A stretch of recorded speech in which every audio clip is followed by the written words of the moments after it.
नागर नंद जी ना लाल, नागर नंद जी ना लाल, रास रमनता मारी नथनी कुंवारी, कान्हा जड़ी हो तो आल, कान्हा जड़ी हो तो आल, रास रमनता मारी।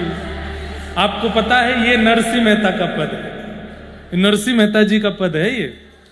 उन्होंने गाया तो इतना प्रसिद्ध हुआ। उन्होंने उस दिन रात्रि में हमारी बहुत देर कथा सत्संग चर्चा भी हुई, तो वो बोले महाराज जी इस पद के पीछे एक बहुत सुंदर भाव है। मैंने कहा क्या? तो फिर हमने उनको पूरी रास की कथा सुनाई, यही भाव श्रीमद् भागवत जी में है। वे बोले महाराज जी की नथनी खोई है, इसका मतलब क्या है? बोले व्यक्ति का ईगो होता है नाक में, उसकी मेरी नाक है। बोले रास में तब तक प्रवेश नहीं होगा जब तक ईगो खोएगा नहीं, ईगो जाएगा नहीं। ईगो जब तक आपके अंदर है, आप भक्ति मार्ग में और भक्ति के रास में प्रवेश नहीं कर सकते। ईगो मतलब मैं कुछ हूं, ये भावना जब तक आपके चित्त में है। नाक के दो ही आभूषण हैं, दिखने वाली नथनी और न दिखने वाला ईगो। जब तक वो न दिखने वाला आभूषण आपकी नाक में होगा तो आपको रास में प्रवेश नहीं मिल सकता। मैंने कहा ये आप भाव बता रहे हैं, यही श्रीमद् भागवत जी का भाव है। रस और रास में अंतर क्या है? रस का मतलब क्या है? आप द्वारिका जाते हैं, आप रणछोड़ जाते हैं, आप डाकोर जी जाते हैं। आज हम डाकोर जी गए थे सुबह, रोज क्रम बन रहा था, अब जाएंगे अब जाएंगे अब जाएंगे। आज कोई क्रम नहीं था तो आज ही चले गए। तो इसलिए संसार की क्रियाओं में क्रम बनाना चाहिए, भगवत क्रिया में कभी क्रम नहीं बनाना चाहिए। जब मन करे तुरंत भागो। तो आज यही हुआ, सुबह उठ करके अपने नित्य क्रम में लगे, बैठे बैठे पता नहीं क्या भाव, मैंने कि फोन करो भाई गाड़ी लगवाओ, डाकोर जी जाएंगे। नींद भी पूरी नहीं हुई थी, थके भी थे, थोड़े अस्वस्थ भी थे, पर मन में आया। और 2 दिन क्रम बने, गाड़ियां खड़ी रही, वहां भी सब व्यवस्था हो गई तो जा नहीं पाए। तो मानो ठाकुर जी ने संकेत किया कि मेरे पास आवे के लिए क्रम नहीं, जब मन हो आ जाओ। व्यवस्था बन रही है, योजना 5 दिन से द्वारिका जाना है, वृंदावन जाना है, द्वारिका जाना है, वृंदावन, नहीं जा पाओगे। मन तो ऐसा होना चाहिए ऑफिस में बैठे हैं, काम कर रहे हैं लैपटॉप पर, कॉलेज गए हैं, पढ़ाई कर रहे हैं, दफ्तर गए हैं, कमाई कर रहे हैं, और नोट गिनते गिनते ही ऐसे याद आ जाए राधा वल्लभ लाल। उसी समय शटर लगाया, घर पे फोन किया, बोले 2 पराठे रख दो, फ्लाइट पकड़ो, पहुंच गए दिल्ली, सीधे वृंदावन।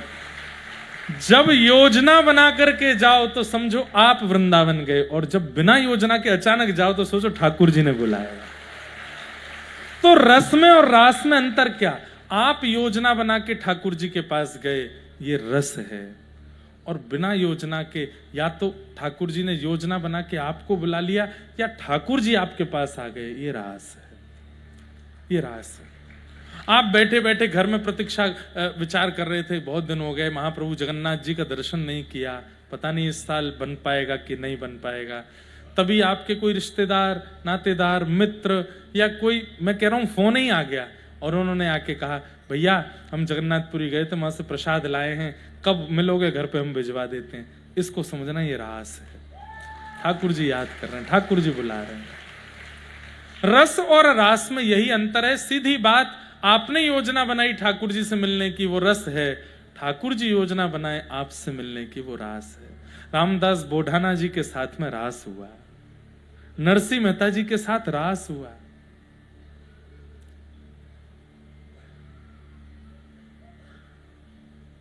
सांबल दास करके पुत्र थे नरसिंह मेहता जी के, 2 पुत्री थी, 1 पुत्र थे, सांबल दास। उनका विवाह निश्चित हुआ एक नगरी की बड़े सेठ जी की पुत्री से, धनवान थे। तो जब संबंध पक्का हो गया तो लोग बागों ने जाकर के सेठ जी से पूछा, कहाँ आपने अपनी बेटी का ब्याह पक्का किया? बोले कि अरे वो जूनागढ़ के अपने वो नरसिंह मेहता जी, उनके पुत्र से। अरे वो करताल पीटा, उनको लोग बहुत सारी उपाधियां दे रखी थी जूनागढ़ में। करताल पीटा मतलब करताल पीटता रहता पूरे दिन। और आपको एक अंदर की बात बताऊं, जब महादेव की कृपा से नरसिंह मेहता जी को रास का दर्शन हुआ, ये बात मैं कथा में जब नरसिंह मेहता जी का थोड़ा चरित्र कहा था तो मैंने कहा है, हमारे पूरे ब्रह्मांड में व्रज के भक्तों के अलावा यदि रास का दर्शन पूरे ब्रह्मांड में किसी को हुआ तो वो गुजरात के नरसिंह मेहता जी को हुआ रास का दर्शन। नहीं तो रास में ठाकुर जी महादेव को भी प्रवेश नहीं करने देते हैं, उस रास में नरसिंह मेहता गए। महादेव जब प्रकट होकर के बोले नरसिंह मेहता कुछ मांगो, तो महादेव से नरसिंह मेहता कहते हैं जो आपको भी दुर्लभ है वो दो। तब महादेव बोले मुझे दुर्लभ तो रास है। उस रास में गोपियों ने रोक दिया था, चलो वही रास दिखाता हूं। तो जब रास में पहुंचे तो ऐसा संकीर्तन किया नरसिंह मेहता जी ने कि ठाकुर जी प्रसन्न हो गए, और ठाकुर जी ने अपने एक पांव का नूपुर नरसिंह मेहता जी के पांव में बांध दिया। तभी ऐसी प्रसिद्धि तो है कि एक पांव में नूपुर पहनते थे, पर हमारे व्रज के रसिक संत कहते हैं कि किशोरी जी ने भी अपने एक पैर का नूपुर, नरसिंह मेहता जी के दोनों पैर में नूपुर थे। तो जूनागढ़ में विशेष रूप से जो उनका अपमान होता था वो इसलिए भी होता था क्योंकि घुंघरू पहन के घूमते थे, अब छम छम छम छम छम करते डोलते थे, तो सब लोग बड़ी हंसी उड़ाते थे उनकी। आ गया करताल पीटा आ गया, ए कीर्तनिया आ गया, ए गाल बजावा आ गया, चीखने चिल्लाने वाला आ गया, ए देखो मानव के नर के वेश में छोरी बन के घूम रहा है, ऐसा ऐसा लोग बोलते थे उनको। नरसिंह मेहता सब स्वीकार करते। तो किसी ने जाकर के वो लड़की के पिता से कह दिया तुमने उनके बेटे से ब्याह पक्का किया, करताल पीटा, पुरुष होकर के स्त्रियों के वेश में घूमता है, उससे अपनी बेटी का ब्याह पक्का कर दिया।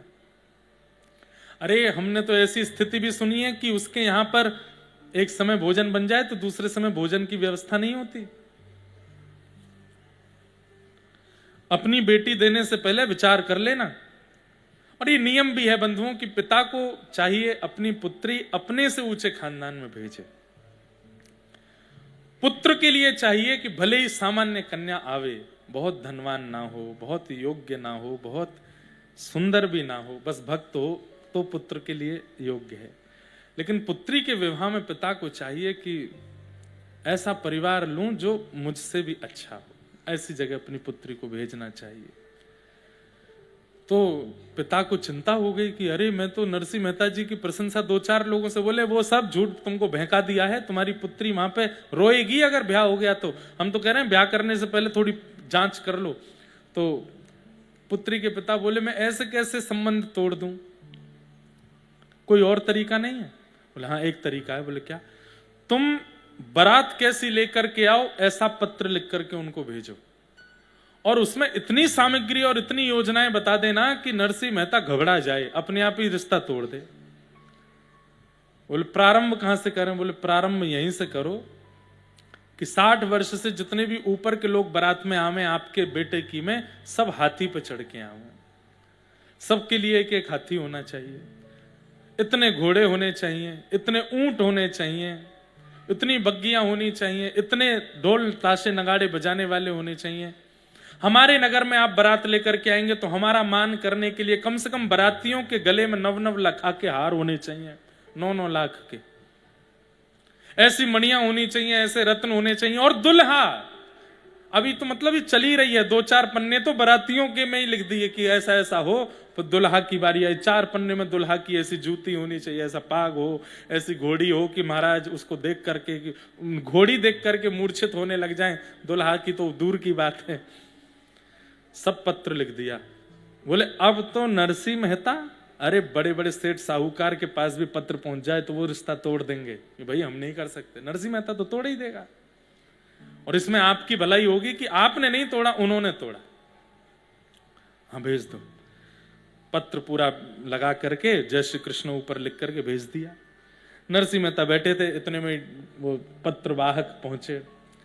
अरे नरसिंह जी आपके नाम से पत्र आया है। बोले अच्छा लाओ भैया दो। जैसे ही पत्र दे करके गए, नरसिंह मेहता भजन कर रहे थे, भजन करने के बाद पत्र देखा, उस पर जय श्री कृष्ण लिखा था। अरे भैया आपने कहा ये तो मेरे नाम का पत्र है, मेरे नाम का पत्र होता तो नरसिंह मेहता, जय श्री कृष्ण ठाकुर जी का पत्र, मैं तो इसको खोलूंगा भी नहीं, दूसरे का पत्र देखना नहीं चाहिए। ठाकुर जी के किसी भक्त ने भेजा होगा, भैया दूसरे का पत्र पढ़ना गलत बात है, मैं नहीं खोलूंगा। भीतर गए, ठाकुर जी के सामने धर दिया। आपके किसी प्रेमी ने आपके लिए पत्र भेजा है, जय जय, पढ़ लेना, विचार कर लेना। नरसिंह मेहता गए, ठाकुर जी बोले पढ़ ले, एक बार देख तो ले, कम से कम घोड़ी तो हुस्त पुस्त ले आइयो। लेकिन ठाकुर जी मन में विचार, बोले नरसिंह मेहता का कितना समर्पण है मेरे प्रति। केवल मेरा नाम जय श्री कृष्णा तो संबोधन है, जय श्री कृष्णा तो एक प्रणाम है, वो देख करके वो कहता है कि मेरे नाम का पत्र है तो मैं देखूं। अब जब मेरे को देखने को कहा है तो जिम्मेवारी मेरी है। यहां बहुत दिनों तक जब नरसिंह मेहता की कोई खबर नहीं आई तो लड़की वालों ने समझा भाई रिश्ता पक्का ही होगा, तभी कुछ नहीं आया है, तैयारी करो।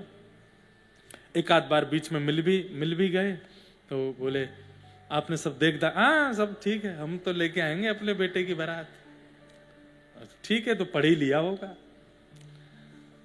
नरसिंह मेहता जी तो एक घोड़ी लेकर के आए, बेचारी उसकी भी उम्र पूरी हो गई थी, वो चलते चलते कभी लड़खड़ा जाती थी, ऐसी तो घोड़ी आई। बारात में 12 तो सूरदास थे जिनके नेत्र ही नहीं है, बेचारे लाठी पकड़ के एक दूसरे कंधा पे हाथ धर के, ये तो बाराती है। ढोल ताशे नगाड़े बजाने वालों में से एक ही कोई मंजीरा बजाने वाला, हरि नाम कीर्तन चल रहा है, हरे कृष्ण कृष्ण हरे हरे, यही बैंड बाजा था।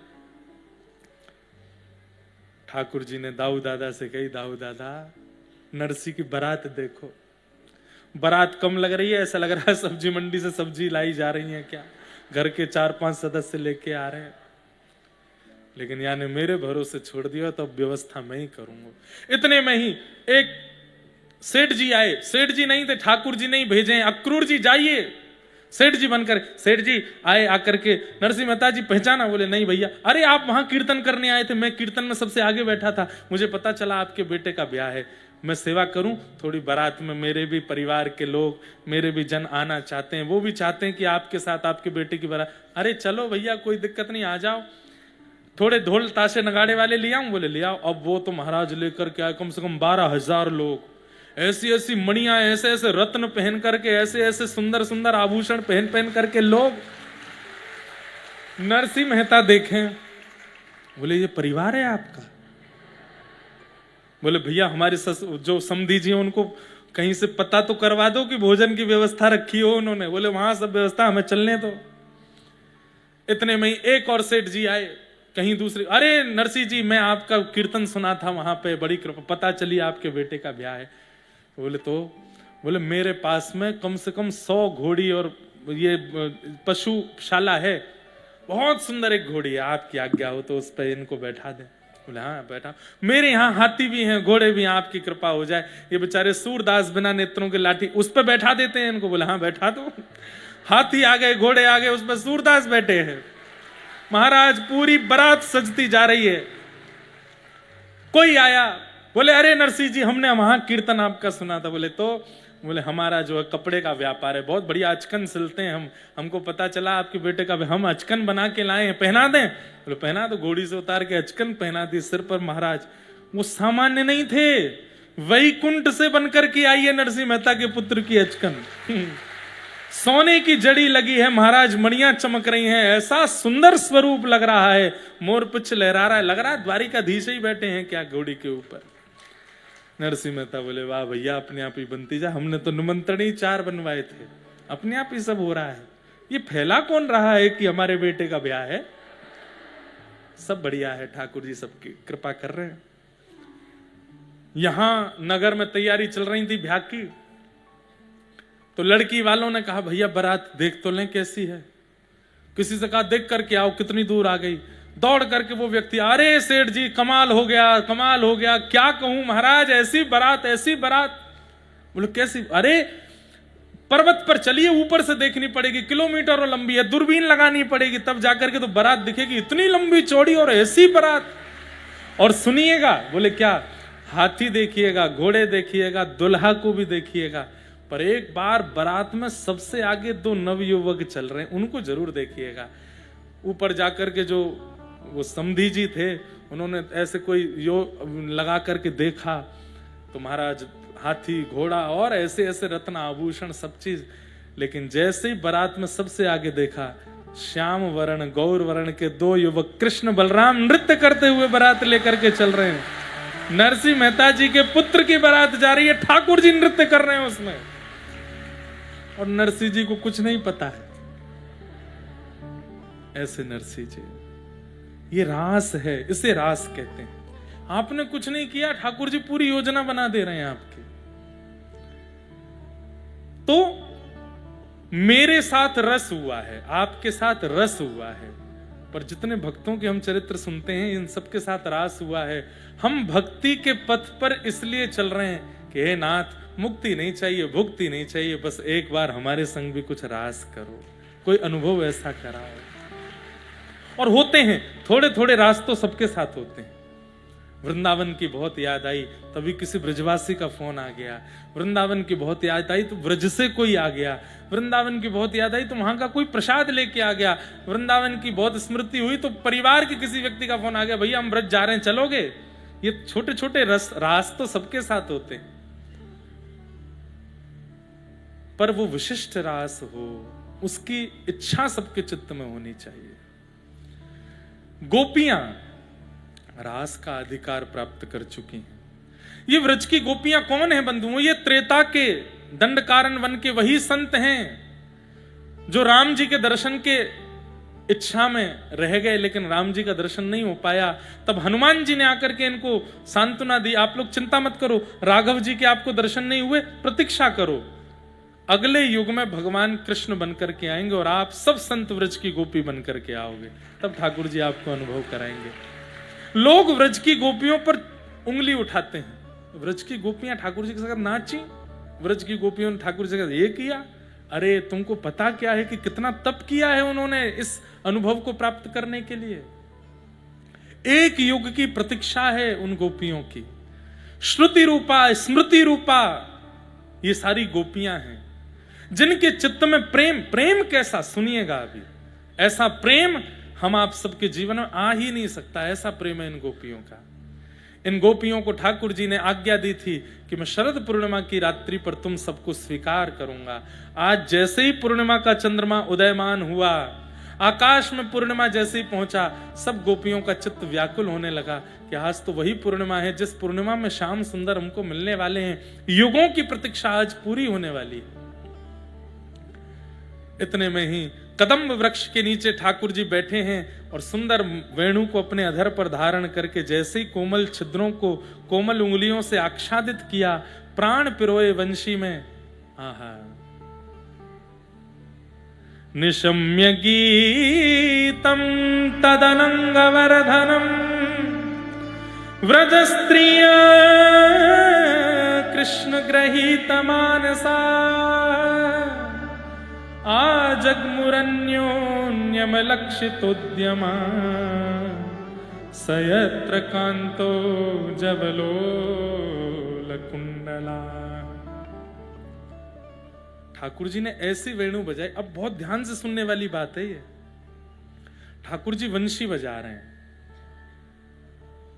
लेकिन सबको वो स्वर सुनाई दे रहा है कि कन्हैया वंशी बजा रो है, लेकिन जितनी भी वह गोपियां हैं जो कृष्ण प्रेम में उन्मुक्त हैं, उनको स्वर सुनाई नहीं दे रहा, उनको शब्द सुनाई दे रहा है।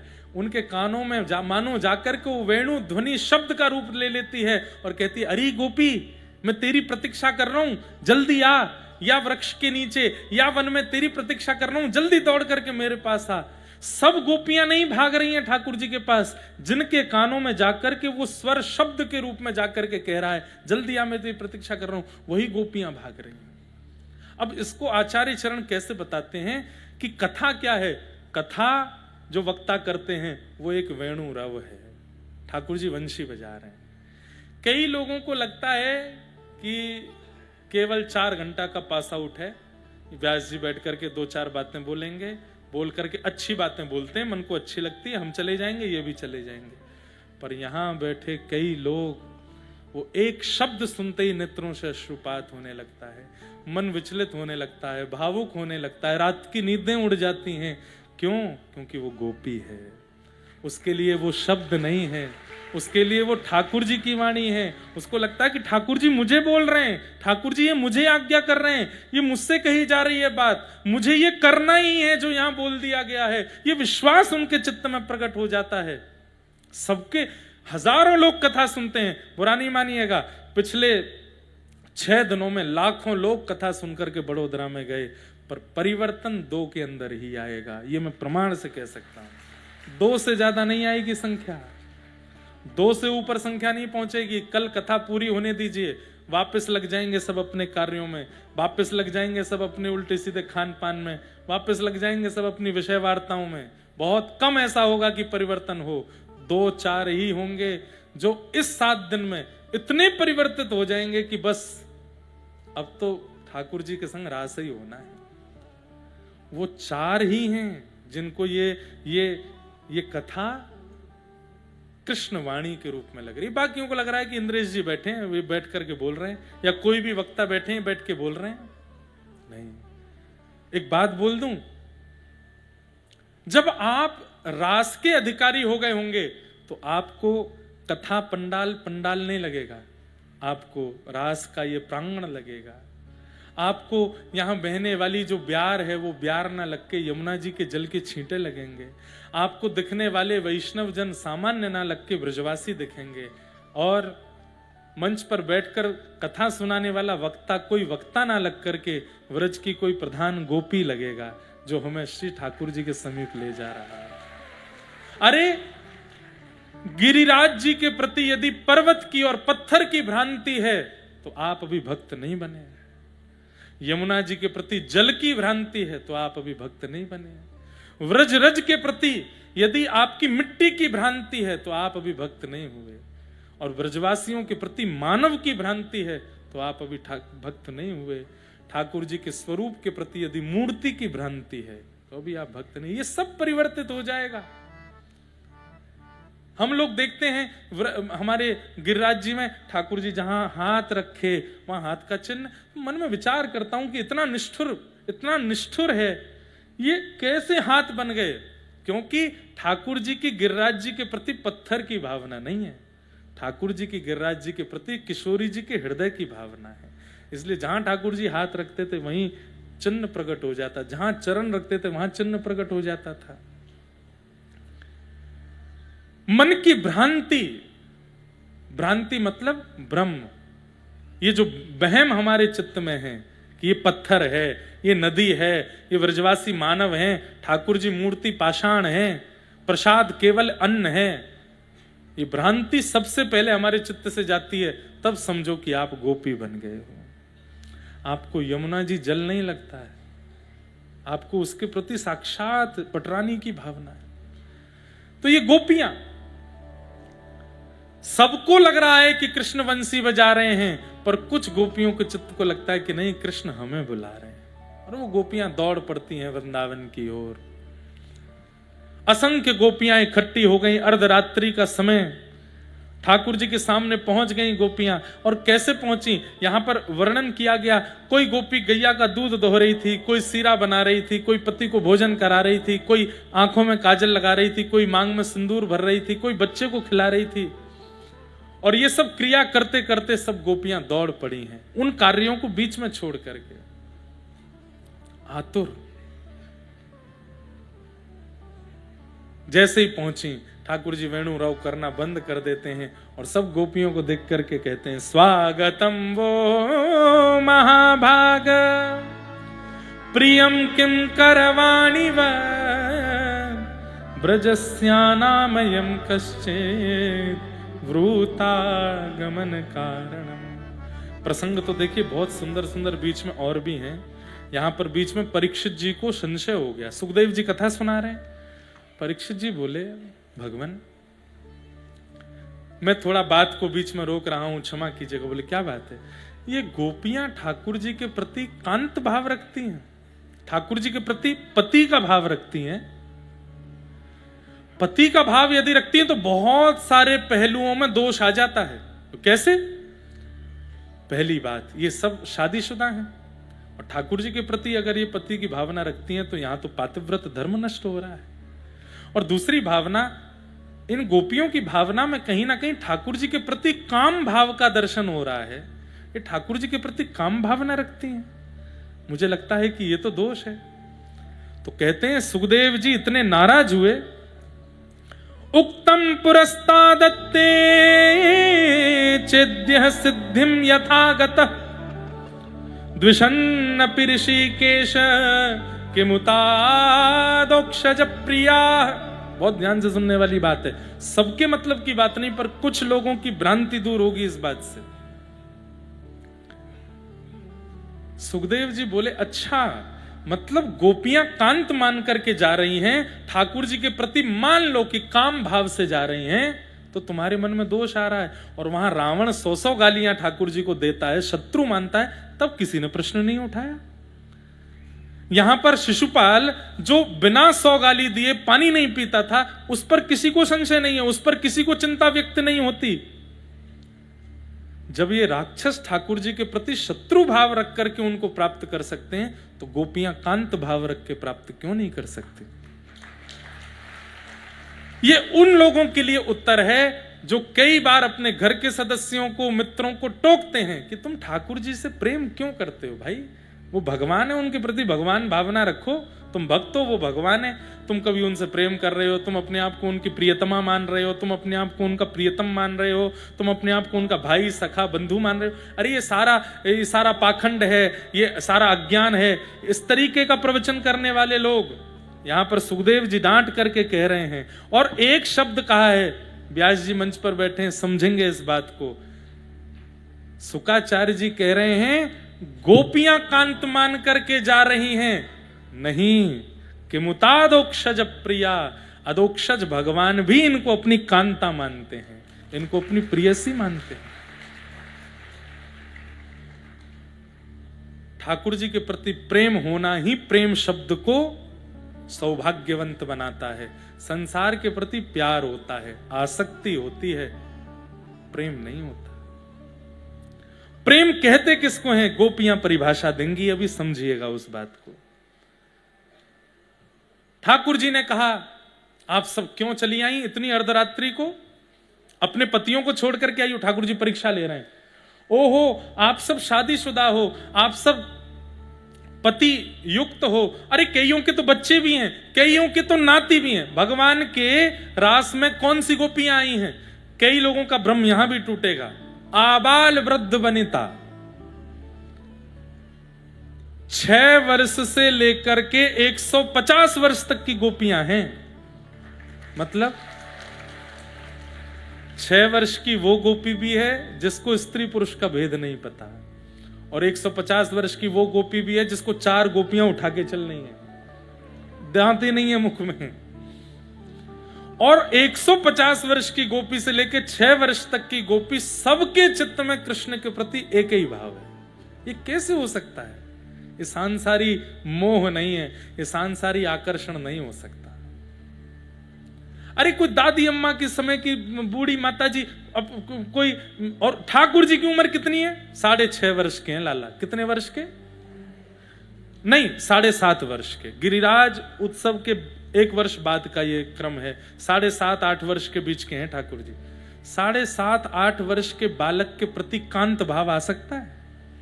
अगर कोई बालक यहाँ 6.5-7 वर्ष का हो, उसको मंच पे लाके खड़ा करो, इतनी भीड़ देख के रोने और लगेगा वो। उसके प्रति कांत भाव, उसके प्रति पति का भाव, उसके प्रति प्रेमी का भाव, इलॉजिकल बात है। बहुत लॉजिकल चिल्लाता है आज का समाज, ये बिल्कुल लॉजिकल हो ही नहीं सकता। तो जब लॉजिकल नहीं है, इसीलिए तो वो प्रेम है। यहां आप सिद्ध नहीं कर पाओगे, आज की बुद्धि से इसको बैठा ही नहीं पाओगे, गणित आपकी फेल हो जाएगी। यहां पर ये रास हो कैसे गया? पर हो गया क्योंकि वो प्रेम है। वहां पर सामान्य शरीर का भाव नहीं है, वहां सामान्य इंसानों का प्रेम नहीं है। इंसानों में उम्र देखी जाती है, इंसानों में शरीर देखा जाता है, इंसानों में सुंदरता देखी जाती है। यहां पर ये सब नहीं देखा गया। एक गोपी तो एक आंख में काजल लगा के आई है बस, और ठाकुर जी उसको, अरे प्रिय तू तो बड़ी प्यारी लग रही है। आप सब हंस रहे हो, लेकिन वहां वो वास्तविक मान रही है। एक गोपी अपनी चोटी गूंथ रही थी, तो एक तरफ की चोटी गूंथ पाई थी, दूसरी तरफ की चोटी खुली रह गई, इतने में ही वंशी की धुन आई, तो ऐसी दौड़ी है। ठाकुर जी कह रही, आज तेरे केश कितने सुंदर लग रहे हैं। यहां रूप सौंदर्य नहीं देखा जा रहा है किसी का भी। एक गोपी एक आंख में काजल लगा रही थी, तो वंशी की धुन आने लगी, तो मन में विचार करने लगी, ठाकुर जी बुला रहे हैं, दौड़ी। आधे रास्ते में दूसरी गोपी ने कही, अरे एक आंख में काजल लगा के आइए, ऐसा लग रहा है एक आंख से काणी है क्या। काणी समझते हैं, जिनकी एक आंख थोड़ी छोटी हो। दूसरी में लगा किया। अब वो दूसरे में जब काजल लगा रही है तो उसको सहन नहीं हो रहा। ठाकुर जी प्रतीक्षा कर रहे हैं, सब गोपी मुझसे पहले पहुंच जाएंगी, कैसे लगाऊं। तो बार बार हाथ हिले, कभी ऊपर जावे कभी नीचे। जब पूरे आंख पे काजल फैल गया, दर्पण में देखा तो एक आंख में तो बढ़िया काजल, एक में फैला हुआ काजल लगा है। मन में विचार करने, अब इसको सही करने में समय लगेगा, तो पूरा काजल हाथ में लिया, पूरे मुंह पे ही लगा लिया, आंख दिखेगी बस। जब वो गोपी दौड़ी करके आई, कोई गोपी बोली, अरे तू कहा करके आई, पूरे मुंह पे काजल पोती आई। बोले, तू ना जाने, हमारो श्याम सुंदर मुख नाए देखे, वो तो हृदय देखे। और वही हुआ सब गोपियों में। जब ठाकुर जी ने दृष्टि घुमा करके देखा, आहा, आज के या रास यूथ की सबसे सुंदर गोपी तो एक मुंह को दिख रही है। बोले, कौन सी? जो मेरे जैसे वर्ण की खड़ी है, पूरे मुंह पे काजल लगा के, सबसे सुंदर तो यही है। यहां रूप की प्रधानता नहीं है, यहां पर स्वरूप की प्रधानता नहीं है, श्रृंगार की प्रधानता नहीं है, वस्त्रों की प्रधानता नहीं है, आयु की प्रधानता नहीं है, यहां पर भाव की प्रधानता है।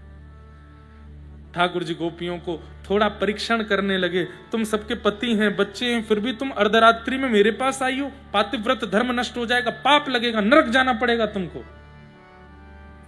10 श्लोकों में ठाकुर जी नरक जाना पड़ेगा, पाप लगेगा, यही बोलते रहे। गोपियों से कहा, अब इसका उत्तर दो। थोड़ी देर तो गोपियां मौन रहीं, और थोड़ी देर बाद गोपियां बोलना प्रारंभ करती हैं। मैवं विभोरहति भवान गदितुम दिशंशम, संत्यज्य सर्व विषयांस्तव पादमूलम, भक्ता भजस्स दुर्वाग्रहमात्यजास्मान्, देवो यथादि पुरुषो भजते मुमुक्षुन्। मेरे हृदय की कुछ कथाएं पेंडिंग रह गई हैं, मतलब मेरा मन है कि मुझे ऐसी इस विषय पर कथा कहनी है। उसमें एक विषय है प्रणय गीत, जो अब गोपियां कर रही हैं। ये गुप्त गीत है भागवत जी का, जैसे गोपी गीत प्रकट गीत है, प्रणय गीत गुप्त गीत है। यहां पर गोपियों का प्रेम सुनिए आप। गोपियां क्या कहती हैं? हे श्याम सुंदर, आपको क्या लगता है कि हम आपसे मिलने आई हैं, आपका स्पर्श करने आई हैं, आपको देखने आई हैं, आपसे कुछ मांगने आई हैं, या आपको कुछ देने आई हैं? नहीं। अरे हम तो भात की भांति हैं। भात समझते हैं, चावल। गोपियां कह रही हैं भक्त और भात की एक ही नाम राशि है, और दोनों के निर्माण की जो प्रक्रिया होती है वो भी एक है। जैसे भात को पहले धनकुटा से कूटा जाता है, उसके छिलके उतारे जाते हैं, खौलते पानी में डाला जाता है, जब वो मीड़ करके देखा जाता है, नरम गर्भ तक हो जाता है, उसके बाद उसको दाल के साथ परोसा जाता है, और भोक्ता दाल लगा करके चट कर देता है। बनने में लगे जिसको 5 दिन, पाने में नहीं लगते 5 मिनट। वही हमारी स्थिति है। आज तुम तक पहुंचने में हमने कितने पापड़ बेले आपको क्या पता। लोक मर्यादा, लाज मर्यादा, घर की प्रतिष्ठा। हम स्त्रियां हैं, हम पर कीचड़ उछालना बहुत आसान होता है। कृष्ण, एक पुरुष के ऊपर कोई बात बनाना, उस पर भी लोग 4 विचार करते हैं, और कोई बात बन भी जाए तो भी लोग सुन करके भूल जाते हैं। पर एक स्त्री पर बात बनाना, कह देना बहुत आसान होता है। बंधुओं, जब सीता जी पर प्रश्न चिन्ह उठाया गया, वाल्मीकि रामायण वर्णन करती है, मुझे वो श्लोक याद नहीं है लेकिन मुझे उसका भाव याद है। तो वाल्मीकि जी ने जाकर के कहा कि सीता जी ऐसी नहीं है, आदि आदि सब। राम जी तो सब जानते हैं, पर पूरे विश्व को दिखाना चाहते थे कि जिस सीता पर तुम लोगों ने प्रश्न चिन्ह उठाया, उनकी पवित्रता तो देखो। सीता जी क्या कहती हैं, यदि राम जी के अलावा कोई अन्य पुरुष का चिंतन यदि स्वप्न में भी मेरे चित्त में हुआ हो, ना हुआ हो, ध्यान से सुनिएगा, राम जी के अलावा अन्य पुरुष का चिंतन स्वप्न में भी यदि मेरे चित्त में ना हुआ हो, केवल राम जी ही मेरे मन में, चित्त में, स्वप्न में रहे हों, तो इसका प्रमाण धरती फट करके मुझे स्वीकार कर ले। और तुरंत पृथ्वी खुल गई और श्री सीता जी उसमें विलीन हो गए। अयोध्या के लोग रोते रह गए सीता जी के प्रति। राम जी बोले अब कुछ नहीं। एक स्त्री का अपमान करना बहुत आसान लगता है लोगों को। आज तक कितने लोग उसकी भरपाई नहीं कर पाए जो सीता जी का अपमान हुआ, अपराध हुआ। प्रसंग आता है कि विमान आया जब भगवान श्री राम के साकेत गमन के लिए, तो इतने विमान आए, जितने अयोध्यावासी थे सबके लिए विमान आया, लेकिन उस व्यक्ति के लिए विमान नहीं आया जिसने सबसे पहले सीता जी पर प्रश्न उठाया। माने तो सब लोग उसकी बात में हामी सबने भरी थी, लेकिन फिर भी उस बात को प्रकट करने वाले के लिए विमान नहीं आया। तो सब लोग जाने लगे, तो राम जी ने हनुमान जी से कहा कोई रह तो नहीं गया? बोले कि महाराज एक व्यक्ति रह गया है। बोले कौन? सामने आए तो राम जी बोले ये तो वही है जिसने सबसे पहले सीता जी के भाव पर प्रश्न चिन्ह उठाया, उनकी पवित्रता पर प्रश्न चिन्ह उठाया, इसके लिए विमान नहीं आया। तो राम जी बोले क्यों नहीं आया? तो विमान भी बोलते थे, तो विमानों ने कहा जो हमारी आचार्य की अवहेलना करता है, जो हमारी किशोरी जी की अवहेलना करता है, आपकी अवहेलना करने वाला रावण था, उसको भी वैकुंठ मिल जाएगा, लेकिन आचार्य की अवहेलना करने वाले के लिए वैकुंठ के द्वार सदा के लिए बंद रहते हैं, इसके लिए विमान नहीं आएगा। तो राम जी को उस पर दया आ गई। तो राम जी ने धीरे से कहा सुनो, तुम हमारे सिंहासन के नीचे छुप के बैठ जाओ, हम अपने विमान में ले चलते हैं। ले गए, एक एक करके सारे विमान साकेत धाम में प्रवेश कर रहे थे। राम जी का सबसे बड़ा विमान जैसे ही प्रवेश करने लगा तो साकेत धाम के द्वार बंद हो गए। राम जी बोले ये क्या हुआ? 33 कोटि देवता खड़े हैं सामने, पुष्प वर्षा हो रही है, सब सोच रहे हैं ये मार्ग बंद क्यों हुआ। तब साकेत धाम बोल पड़ा कि आपके सिंहासन के नीचे जो बैठा है पहले इसको हटाओ, पहले इसको निकालिए, ये साकेत का अधिकारी नहीं है, हमारी आचार्य की पवित्रता पर प्रश्न चिन्ह उठाया है इसने, इसको हम स्वीकार नहीं करेंगे। राम जी बोले भैया आप देखो, अब हम तुमको ले नहीं जा पाएंगे, लेकिन तुम चिंता मत करो, साकेत नहीं रहेगा, हम तुमको स्वर्ग भेज देते हैं, ठीक है? साकेत में नहीं रहोगे, स्वर्ग में तो रह लोगे। बोले आप जहां भेज दोगे।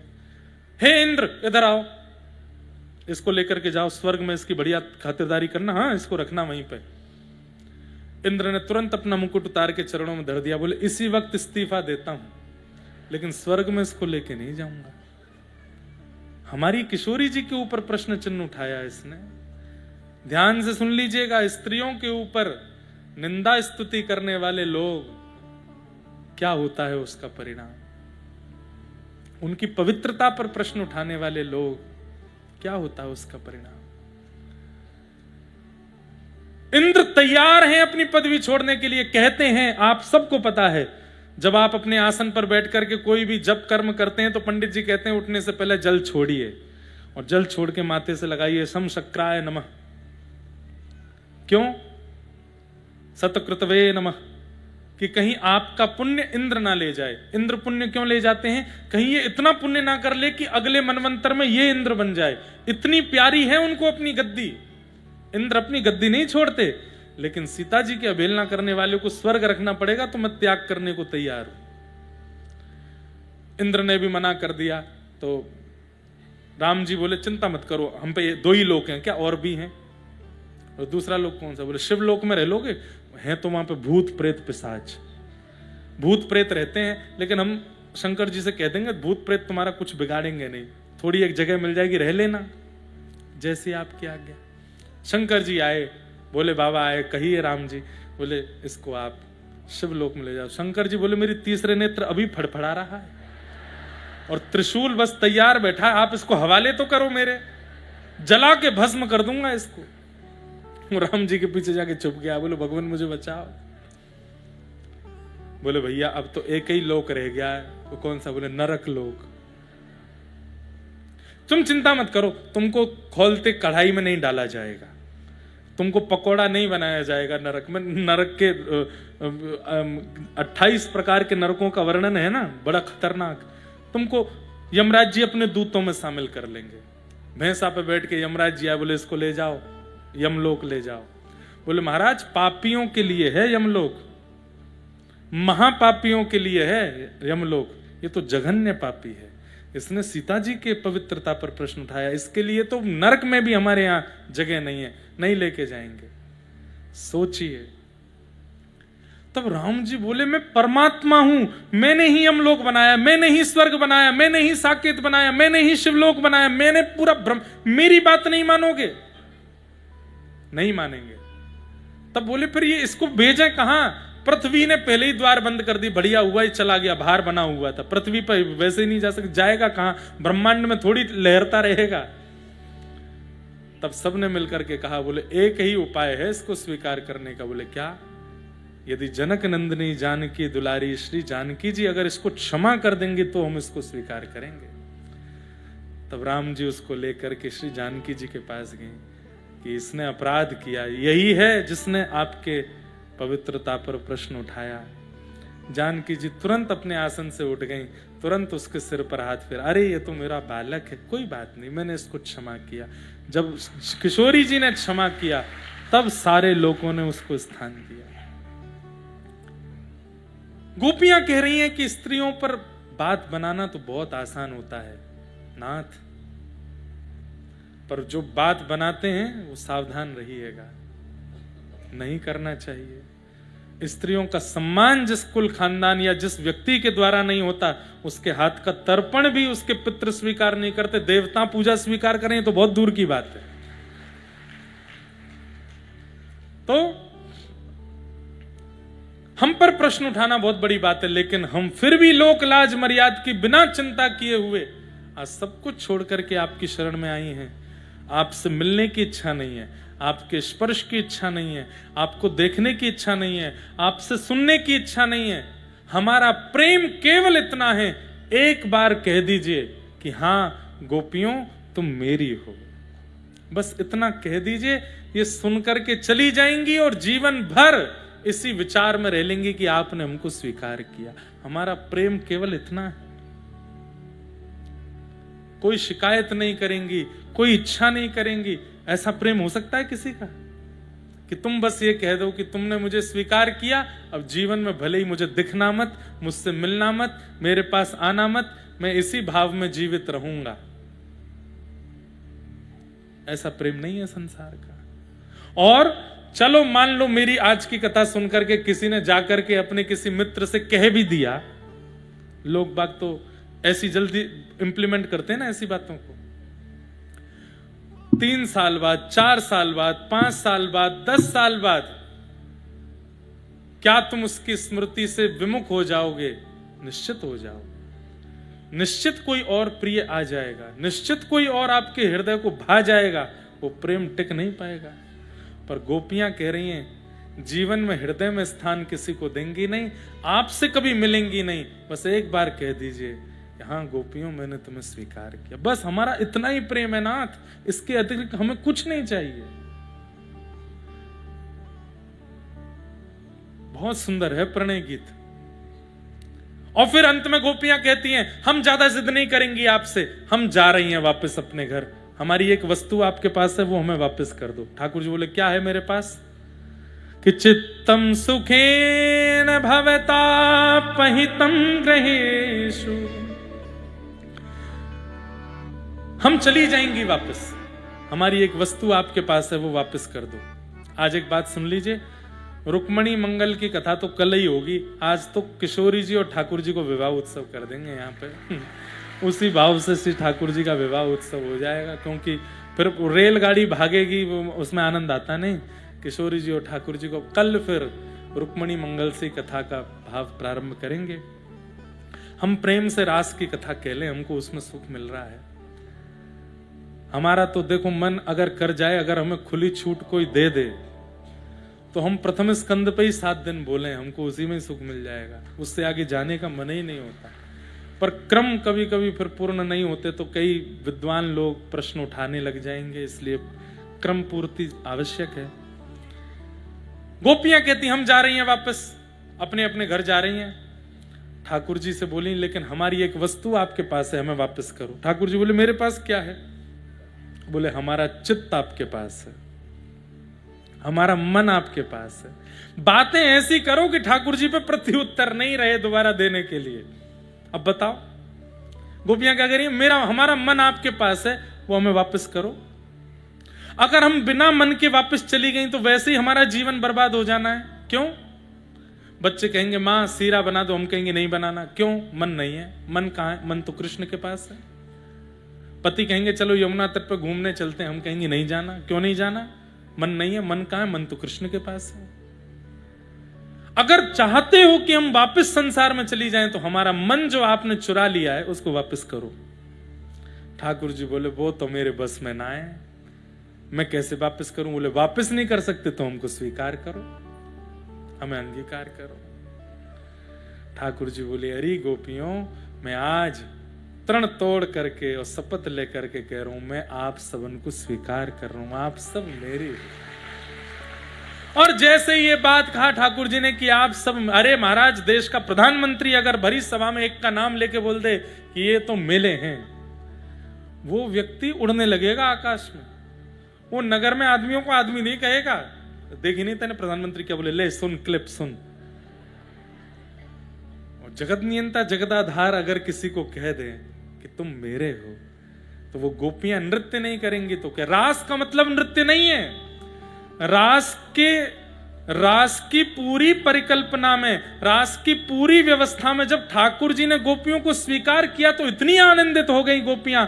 अति आनंद की चरम स्थिति जब आती है तब दो ही काम होते हैं, आंखों से आंसू निकलते हैं और पैर थिरकने लगते हैं। गोपियां नाचने लगी कि ठाकुर जी ने स्वीकार कर लिया।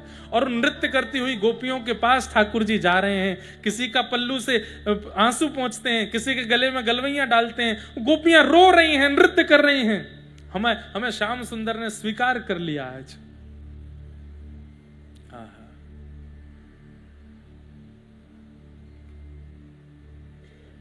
यह संसार सकल जग झूठा, झूठा कुल रानाता।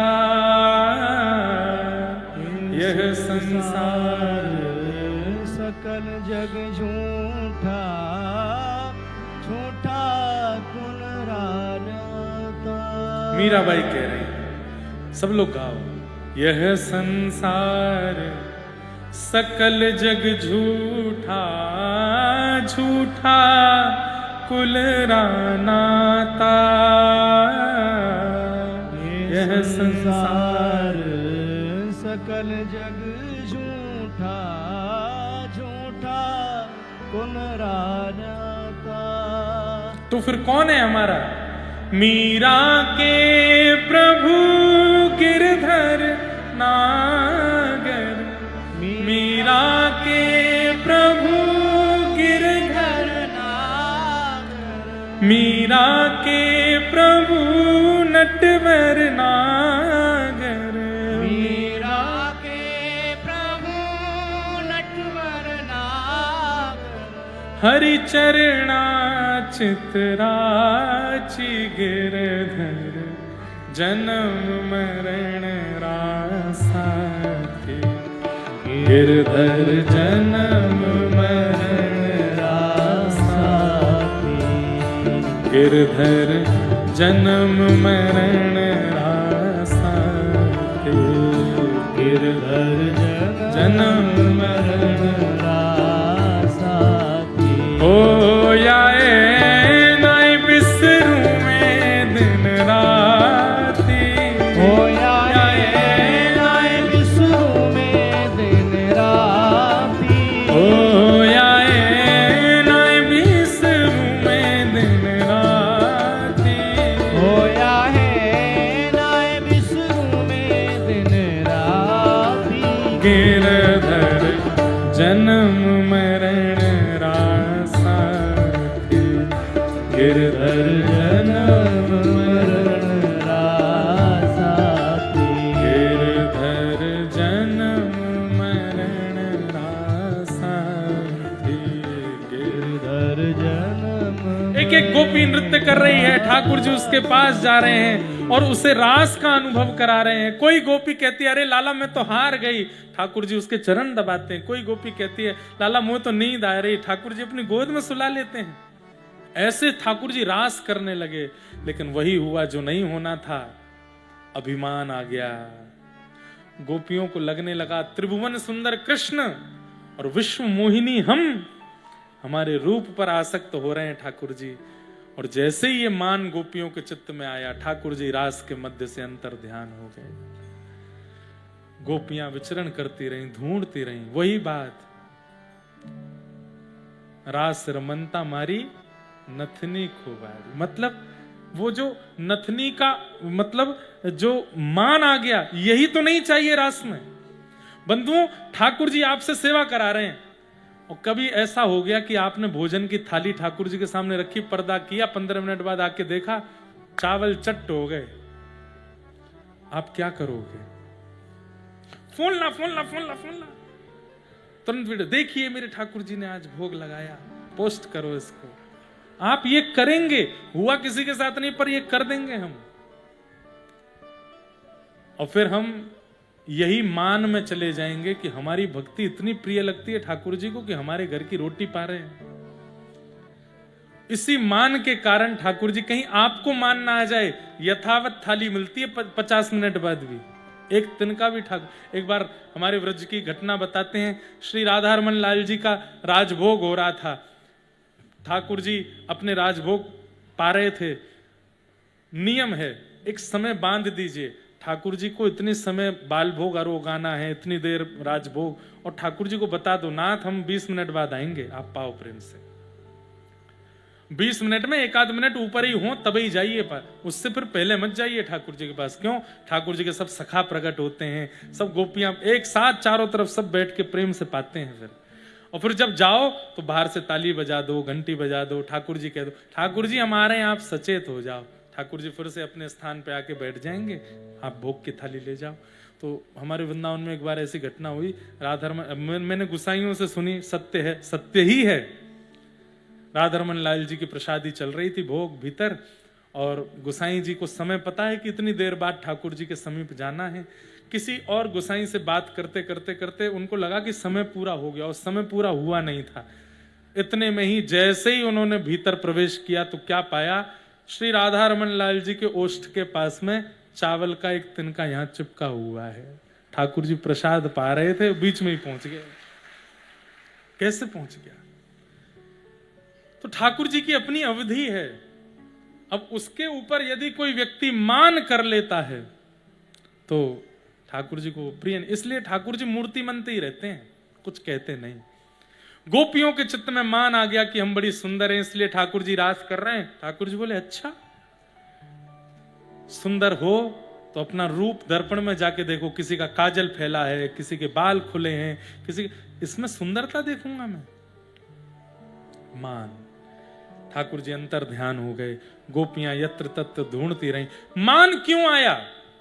क्योंकि बिना आचार्य के ठाकुर जी की सेवा में गई हैं। अभी तक किशोरी जी नहीं आई थी रास में।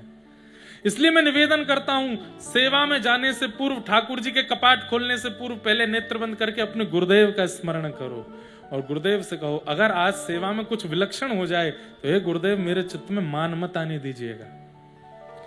गुरुदेव का स्मरण इसलिए आवश्यक है क्योंकि वो आपकी सेवा में बनने वाले अपराधों को हृदय में बैठ के समाप्त करते रहते हैं।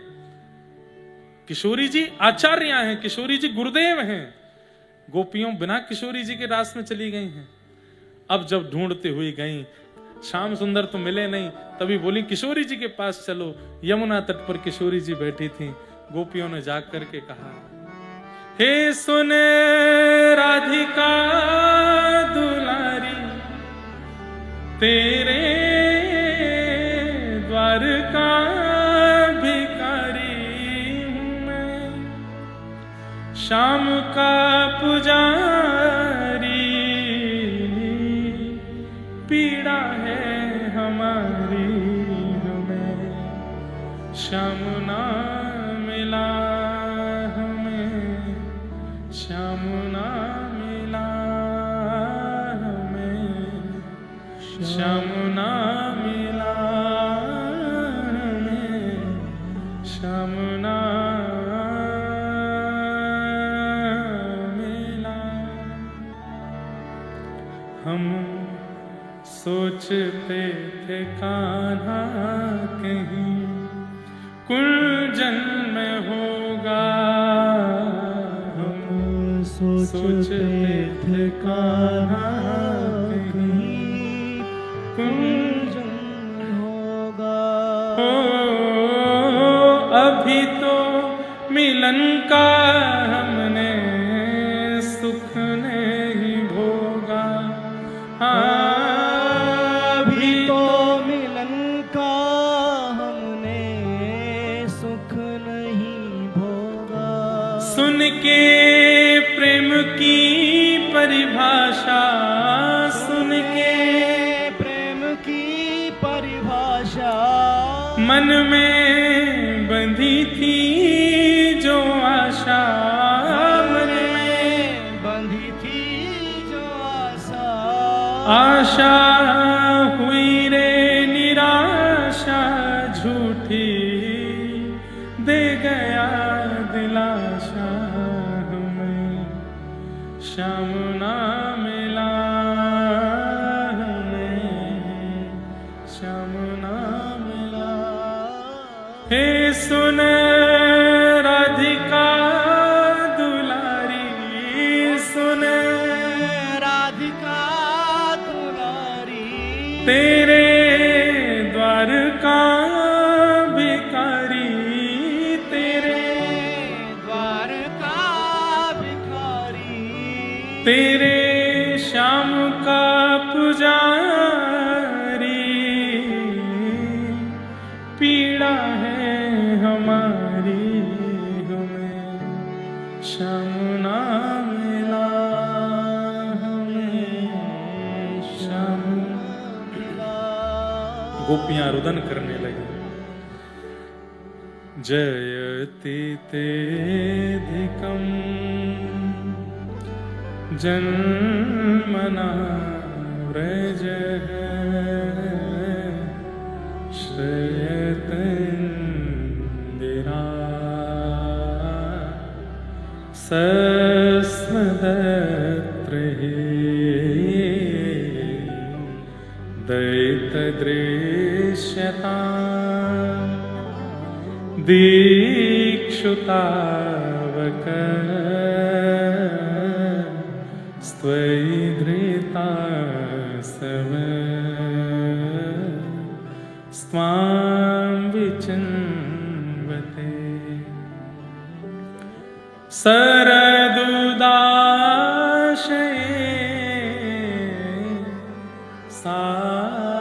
साधुजातस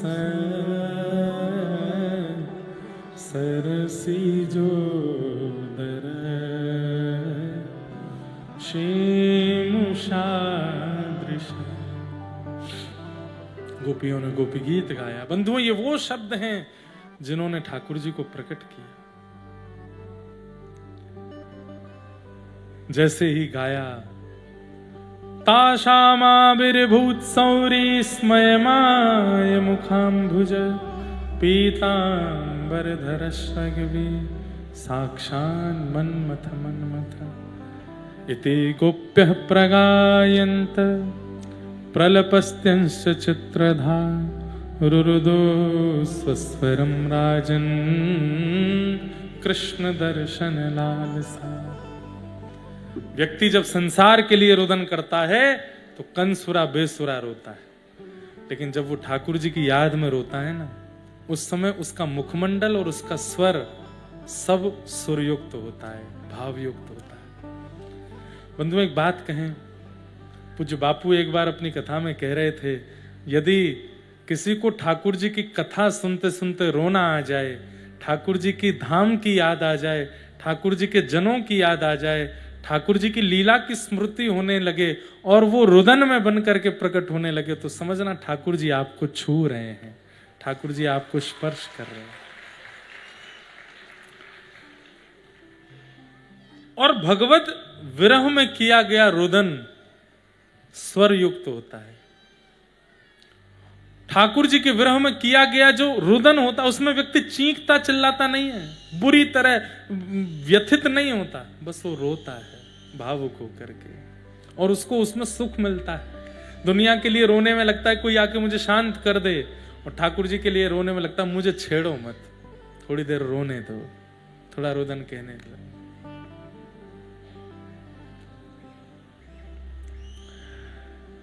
लेकिन जैसे ही ठाकुर जी पीतांबरी पहन करके प्रकट हुए, अपने मुख को पहुंचते हुए सब गोपियां भाव आतुर हो गई, दौड़ पड़ी ठाकुर जी को, अपने अपने भाव से सबने पकड़ लिया, किसी ने हाथ पकड़े, पैर पकड़े, पीताम। अब इतनी सारी गोपियां कैसे पकड़े ठाकुर जी को?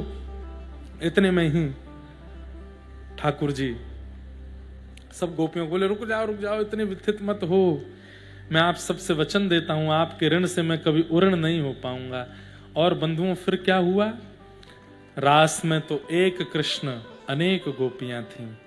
अब ठाकुर जी बोले हर गोपी प्रतीक्षा करे कि वहां से फ्री होंगे तो मेरे पास आवेंगे, वाते निवृत्त होंगे तो मेरे पास आवेंगे, एक ही कृष्ण है। ठाकुर जी बोले नहीं, अब आप महारास में हो, जितनी गोपी उतने कृष्ण प्रकट हो गए। हर एक गोपी के लिए ठाकुर जी ने रूप धारण कर लिया, और कोई अंतर नहीं है, एक से ठाकुर जी, जितनी लाखों गोपियां थी उतने ठाकुर जी प्रकट हो गए। चारों तरफ गोपियां हैं, चारों तरफ कृष्ण हैं, और बीच में श्री प्रिया प्रियतम रास विहार कर रहे हैं। कैलाश में बैठे हुए महादेव बोले मुंह पे नाय रुको, जा रहा हूं मैं तो जाऊंगा रास में। ब्रह्मलोक में बैठे ब्रह्मा जी बोले भैया वेद आदि सब थोड़े ने एक देर शांति रखो, मैं तो जा रहा हूं रास में। महादेव दौड़े हैं, ब्रह्मा जी दौड़े हैं, गोपियों ने द्वार बंद कर दिया, कहां घुसे चले जा रहे हो? बोले हम महादेव हैं। बोले यही मान तो अंदर नहीं जाने दे रहा, यहां पे हम गोपियों को सूक्ष्म मान नहीं जाने दे रहा, आप कह रहे हो कि मैं महादेव हूं। तब कहते हैं ललिता जी ने वहां यमुना जी के तट पर बैठ करके जितने देवता आए थे सबको प्रेम का पाठ पढ़ाया, सबकी गुरु बन गई ललिता जी, सबके गले में कंठी माला पहनाई ललिता जी ने। और जब सबको प्रेम सिखाया तब पूछा हाँ जी आप कौन हो? बोले मैं तो एक गोपी हूं। गोपी का अर्थ क्या है? जो अपने प्रत्येक रों से कृष्ण को पाना चाहे उसको गोपी कहते हैं। जिसके हाथ कृष्ण का स्पर्श, नेत्र कृष्ण का दर्शन, कान कृष्ण के शब्दों का श्रवण, जिह्वा कृष्ण का नाम, नासिका कृष्ण की सुगंधी पाना चाहती हो उसे गोपी कहते हैं। सब देवता बोले हम तो गोपी हैं। कौन से लोग ते आए हो? बोले हम तो सब वृंदावन से आए हैं। बोले हाँ अब जाओगे रास में। ललिता विशाखा बोली ने एक श्रृंगार और कर दे उनको। सबरे आए हैं, सबके नथनी पहनाई। शंकर जी तो कानों में बिच्छू टांग के घूम रहे थे, गले में सर्प आदि लटक रहे थे, बागंबर आदि पहन रखी थी, गंगा जी लटक रही, शीश पर गंगा जी बह रही हैं, सुंदर जटाएं हैं। सब खोल खाल करके कहा कि अब आप महादेव नहीं, अब आप गोपी देव गोपेश्वर बन करके जाओ भीतर। और महाराज नाक में नथनी पहनाई, कानन में कुंडल पहनाए, आंखन में काजल, तीनों कान आंखन में काजल लगायो, होठन में लालिमा लगाई, दाढ़ी मूछन में इत्र लगायो। वैसे तो शंकर जी भी ठाकुर जी जैसे ही हैं, दाढ़ी मूछ आती नहीं, पर कहीं कहीं बताते हैं दाढ़ी मूछ वाले ठाकुर, पर नहीं। ध्याये नित्यम महेशम रजत गिरि निभम चारु चंद्रावतंसम रत्नाकल्पोज्ज्वलांगम पयशम गवरा भीति हस्तम प्रसन्नम पद्मासीनम समन्ता स्तुतमवरणै व्याधिकृत्यम वसानम विश्वाद्यम विश्ववंदम अखिल भैरम पंचवक्रम त्रिनेत्रम। बोल सोमनाथ भगवान की। आपके सोमनाथ हमारे यहाँ कौन है? गोपेश्वर महादेव। गोपी बनकर के गए महाराज। जैसे ही महादेव चुनरी आदि लहंगा फड़िया पहन करके पहुंचे, गोपी मतलब श्रृंगार वाली नहीं, गोपी मतलब प्रत्येक अंग से कृष्ण को जो पाना चाहे वो गोपी, वो बन गए महादेव। तुरंत जैसे ही पहुंचे दौड़ करके ठाकुर जी गए, शंकर जी का हाथ खींच करके लाए और महाराज शंकर जी के साथ में नृत्य होने लगा। आकाश में देवता मृदंग बजाने लगे, पुष्प वर्षण करने लगे। जिनको रास में प्रवेश नहीं मिला उनसे बोले तुम सब म्यूजिशियन बनो, चलो ऊपर, बढ़िया मृदंग बजाओ, कांसे बजाओ, वीणा बजाओ, जो जो वाद्य हो सब बजाओ। सब वाद्य बजा रहे हैं। और महाराज केवल गोपियां और ठाकुर जी नहीं, वृक्ष भी धीरे धीरे झूम रहे हैं, यमुना जी भी झूम रही हैं, गिरिराज जी भी झूम रहे हैं, नंदाचल पर्वत भी झूम रहा है, ब्रह्माचल पर्वत भी झूम रहा है। अरे कहां तक कहें महाराज, वृक्षों के ऊपर बैठे हुए पक्षी भी झूम रहे हैं, आकाश भी झूम रहा है, पृथ्वी भी झूम रही है, सूर्य चंद्रमा भी झूम रहे हैं, तारे भी झूम रहे हैं। क्यों? वृंदावन में महारास हो रहा है। राधा नचे, कृष्ण नचे, नचे गोपीजन, राधा नचे, कृष्ण नचे। बंधुओं, प्रिया प्रियतम मिले हैं, यही विवाह उत्सव है। आज बस यही भाव से सब लोग नृत्य कर लो, यही आज की कथा को मुख्य प्रमुख उत्सव है। राधा नचे, कृष्ण नचे, नचे गोपीजन, राधा नचे, कृष्ण नचे, नाचे गोपीजन। क्योंकि मन मेरा बन गया सखी रे पावन वृंदावन। हो मेरा बन गया सखी रे पावन वृंदावन। हे मन मेरा बन गया सखी रे पावन वृंदावन। ओ मेरा बन गया सखी रे पावन वृंदावन। हो राधा नचे, कृष्ण नचे, नचे गोपीजन, राधा नचे, भैया बड़ोदरा वासियों, अपने अपने झुंड बना लो, बढ़िया प्रेम से गरबा करो। आपके यहाँ को जो प्रसिद्ध है, हे रास रचो है, रास रचो है, आज यमुना के नारे महारास रचो है, रास रचो है, रास रचो है, यमुना किनारे महारास रचो है। ओ रास रचो है, रास रचो है, आज यमुना के नारे महारास रचो है। ओ रास रचो है, रास रचो है, यमुना किनारे महारास रचो है। हे गोपाल गोपाल गोपाल गोपाल गोपाल गोपाल गोपाल।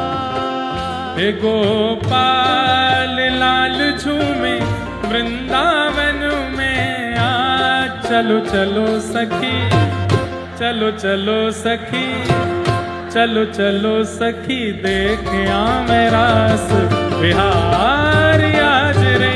लाल लाल झूमे वृंदावन में आज। चलो सखी, हाजी चलो सखी, देखे आ मेरा बिहार। हे गोपाल गोपाल, गाइए गोपाल गोपाल। हे गोपाल गोपाल, हे गोपाल गोपाल। हे गोपाल लाल झूमे वृंदावन में आज। चलो चलो सखी, चलो चलो सखी, चलो चलो सखी, देख आवे रास बिहार आज रे। गोपाल लाल झूमे वृंदावन में आज। चलो सखी, हारी चलो सखी, देखे आ बलरास रासेश्वर भगवान की।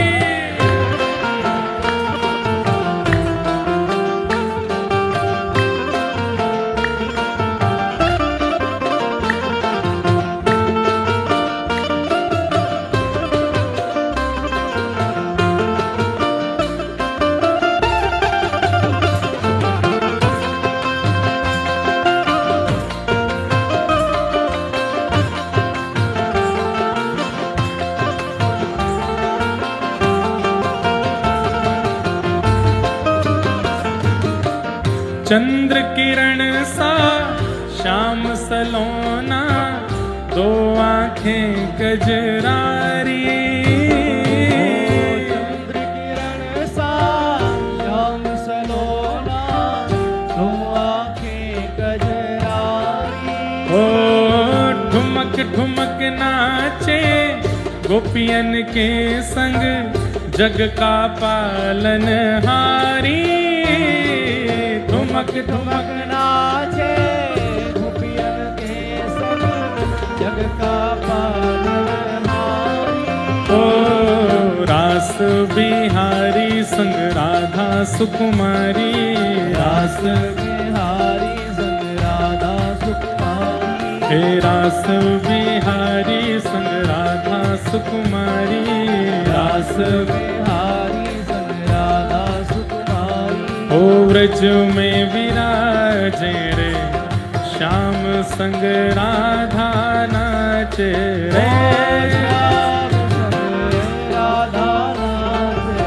ओ श्याम संग राधा नाचे रे। ओ श्याम संग राधा नाचे। ओ राधा नचे कृष्ण नचे नचे गोपीजन। राधा नचे कृष्ण नचे नाचे गोपीजन। ओ राधा नचे कृष्ण नचे नचे गोपीजन। राधा नचे कृष्ण नाचे नाचे गोपीजन। क्योंकि मन मेरा बन गया सखी रे पावन वृंदावन। ओ मन मेरा बन गया सखी रे पावन वृंदावन। ओ मन मेरा बन गया सखी रे पावन वृंदावन। ओ मन मेरा बन गया सखी रे पावन वृंदावन। हे गोपाल गोपाल गोपाल गोपाल। हे गोपाल गोपाल हे गोपाल गोपाल। हे गोपाल लाल झूमे वृंदावन में आ। चलो चलो सखी चलो चलो सखी चलो चलो सखी देख मेरा बिहार आज रे। गोपाल लाल झूमे वृंदावन में आज। चलो सखी हारी चलो सखी देखे आ मेरा बिहार।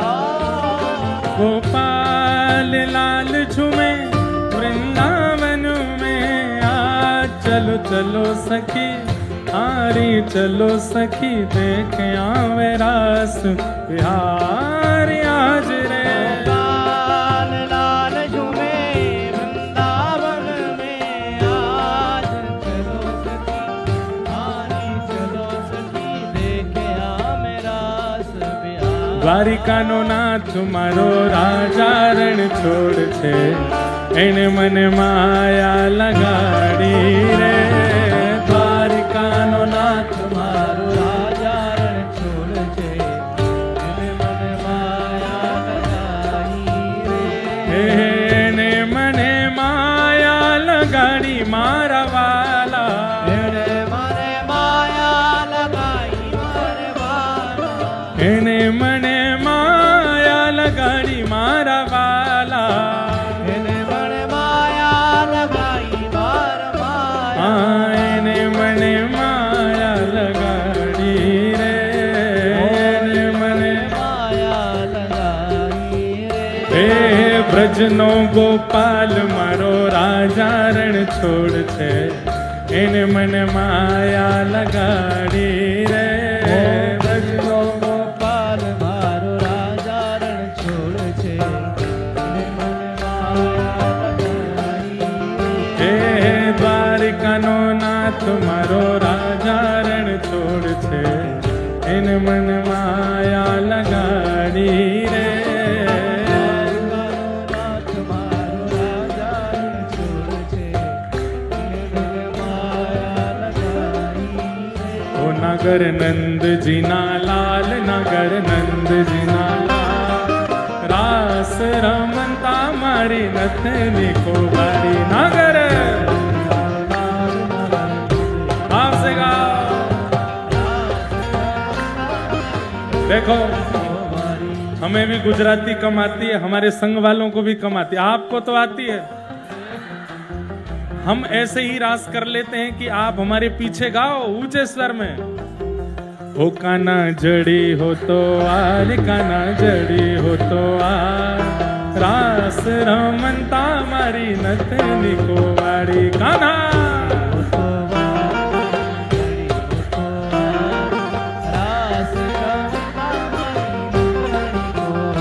हे वृंदावन नी कुंज गली मां बोले जीना मोर वृंदावन नी हाँ वृंदावन नी कुंज गली मां बोले जीना मोर हे राधा जी नी नथनी नो हे राधा जी नी नथनी नो सावरियो से चोर नागर नंद जी ना लाल नागर नंद जी लाल रास रमनता मारी नथनी को वाड़ी काना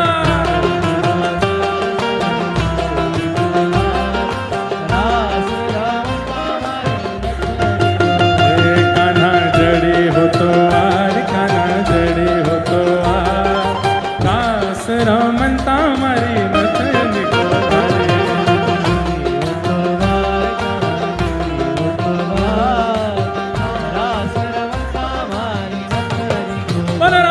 रासेश्वर भगवान की बोल वृंदावन बिहारी लाल की द्वारिकाधीश की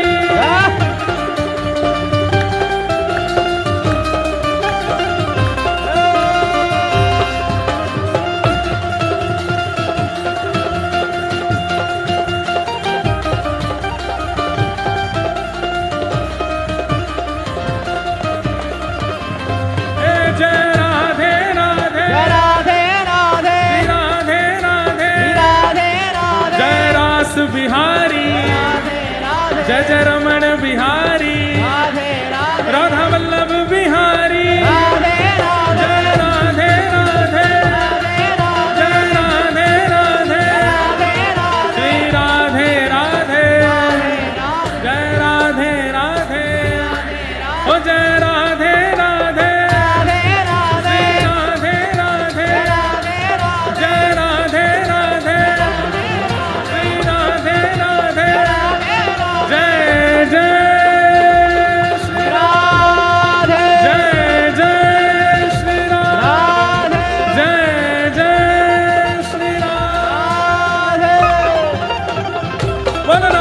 रासेश्वर भगवान